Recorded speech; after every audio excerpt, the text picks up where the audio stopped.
L'idée dans cette maison d'accueil, à la fois de migrants ou de personnes de passage, hommes et femmes, c'était de prendre un temps et d'avoir une pratique artistique ensemble.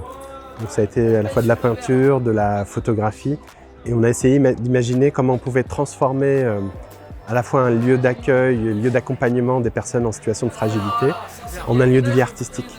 Et donc voilà, c'est pour ça petit à petit on a commencé à envahir les murs, à fabriquer des objets d'art avec les gens qui étaient là, et qui petit à petit sont venus de plus en plus régulièrement en fait, à cet atelier.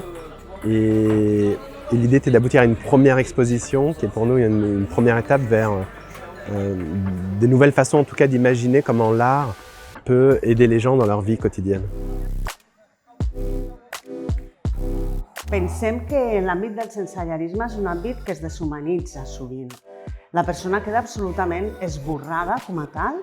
De fet, a vegades, jo sempre dic, anem pel carrer, veiem aquestes persones, però sovint no les mirem, no les reconeixem des del que és la seva pròpia història personal, des de la seva individualitat, i tot el que són aquest tipus de col·laboracions, en aquest cas amb el teatre lliure, permet també fer aflorar dimensions diferents de la persona i això alhora apropa a la ciutadania i la fa connectar amb aquesta vessant humana que és tan necessària en aquest moment i amb aquesta possibilitat de que aquestes persones tenen de dir coses a la nostra comunitat, formen part de la nostra comunitat. Per tant, aquí l'art transforma, catalitza, promou, sensibilitza i per nosaltres és una via de col·laboració fantàstica i que estem disposadíssimes a continuar explorant i veure com la materialitzem, sobretot posant els drets culturals, en aquest cas, al centre.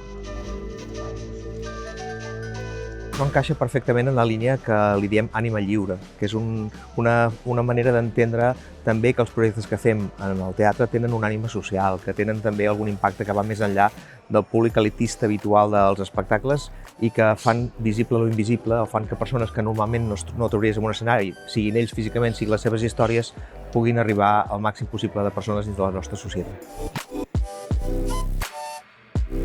La dinàmica era que als matins el pintor facilitava materials i suports a les persones perquè comencessin a pintar, donava consells i després aquests dibuixos es penjaven a les parets al mateix moment. Després va venir la fotògrafa i la fotògrafa feia fotos a les persones i després el pintor intervenia damunt les fotos. Unes fotos de gran format y el resultado es verdaderamente impresionante.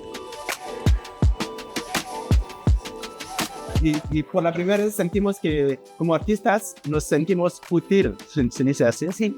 Una utilidad social que en estos tiempos reaccionarios políticamente, sí. Este espacio es como la isla.